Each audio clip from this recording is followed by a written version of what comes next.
Hey everybody, it's me, Crimson Rosso, back with yet another Kingdom Hearts review. This time, we are talking about the Kingdom Hearts side game playable tech demo thing, Kingdom Hearts 0.2 Fragmentary Passage. Now, originally, I was actually just planning to straight up skip this one and go right to KH3. Since thinking on it, I didn't really have a whole lot to talk about for the title, considering I hadn't played in a while and I felt like I could just, move on to something else. But after a few friends on stream convinced me to do it, I decided to bite the bullet and tackle the game demo hybrid. And like Dream Drop, this was a bit of an odd one, as, like I stated earlier, I haven't really revisited it all that much. So I was rather curious to see on how I would feel about it after so long. I've gone on long enough, so let's get into the actual review. So, when it comes to reviewing a game like Fragmentary Passage, I admit, throwing this script together was a bit on the difficult side. Because, like I said earlier, Fragmentary is much more like a tech demo of Kingdom Hearts 3 than it is a game. It was there to kind of show you what you were going to be getting for 3 in terms of things like graphics, gameplay, and controls. And more than anything, it starred Aqua, a character that more or less ended up kind of playing third banana to Ventus and Terra in Birth by Sleep. So, my expectations were not super high. But lo and behold, it actually surpassed them in a lot of ways upon my revisit. First and foremost were the graphics. Whoo boy, this game is very pretty looking. Fragmentary Passage was made using Unreal Engine 4, the same engine Kingdom Hearts 3 would be created in. Man, going from the 3DS graphics to this was an actual ball blower. As not only did aspects like the character and enemy models get a massive upgrade, have an impressive level of color and depth that not only makes them look great visually, but also does a great job at depicting the more somber atmosphere of Fragmentary Passage, which also fits the tone of the game's story as well, which I think I'm going to talk about before gameplay this time for a change. Plus this fits for a better segue into it, so there.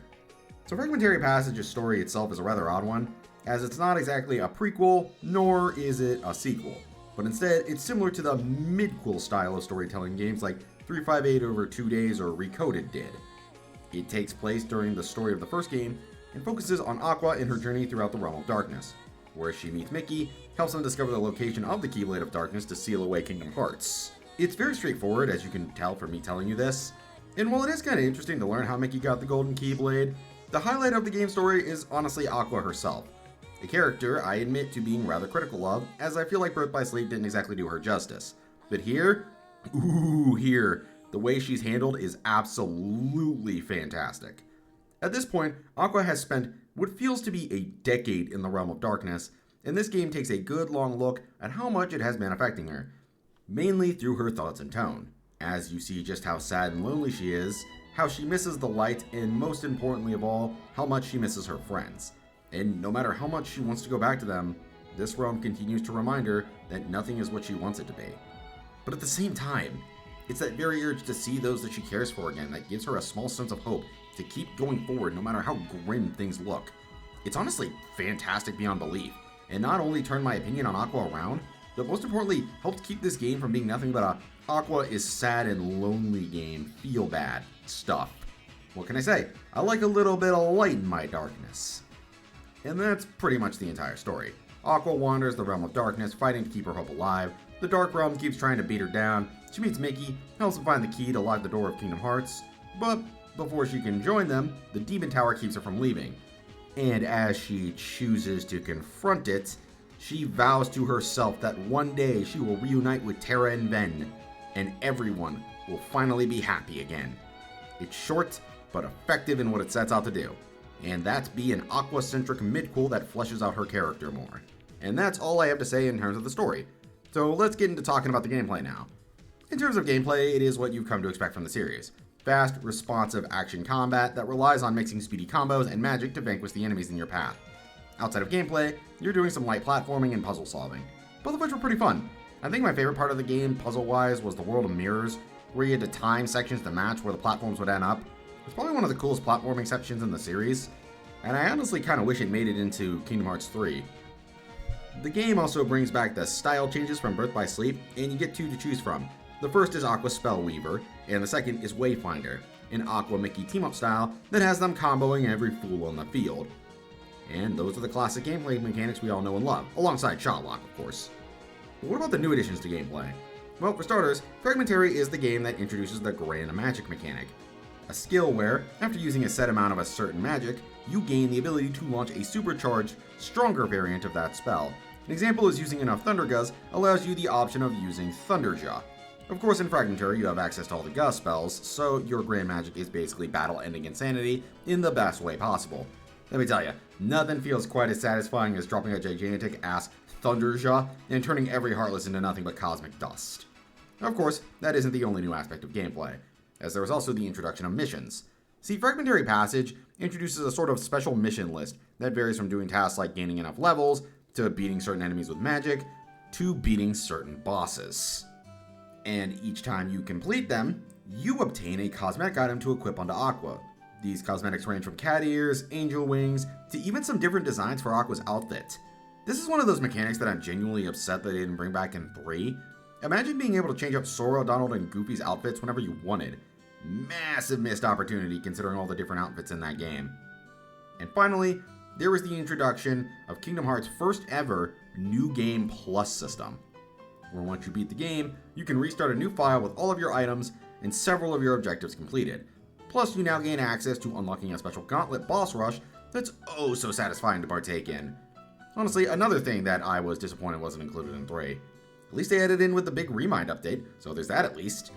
And finally, my final piece of praise, the music is obviously fantastic. Shouldn't be surprised considering Yoko Shimomura worked on it, but for how few tracks there are, they legit cooked. That's all I'm going to say about my pros though, so now it's time to get into my cons. So, when it comes to my complaints of Fragmentary, I admit, I don't really have a whole lot to be upset about. It's a short, simple and clean game that does what it was set out to do. Be a tech demo for 3 and tell a small story. And while it is enjoyable, I do think there were a few issues I ended up having with the title.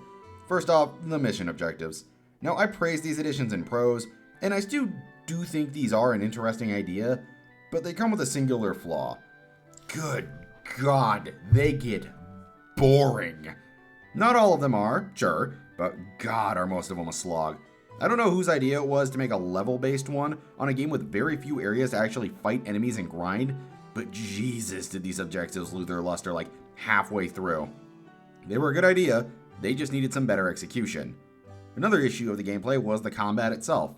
Now, this one gets far less disdain for me as the mission objective one does, due to the fact that the game is like 3 to 4 hours long, but combat only being a singular combo meant the game's gameplay gets kinda stale fast.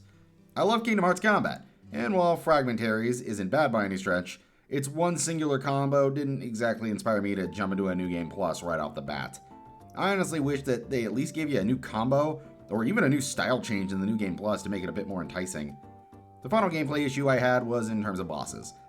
And like the gameplay itself, they weren't bad. I just kinda wish there was, more variety. Throughout the entire playthrough, you fight 3 different bosses. Demon Towers, Dark Side, and then Phantom Aqua. And while these fights can be fun, they kinda lose their luster when you realize they repeat these fights multiple times. Yeah, not counting the secret boss gauntlet even. You'd fight every single one of these bosses twice at the least. Like, was it really that hard to include one more boss? Like a guard armor or a behemoth?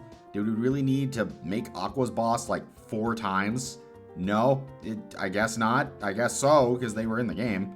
Honestly, outside of that, I have no other issues with cons. Real short, but hey, so is the entire experience. So let's get to my final thoughts.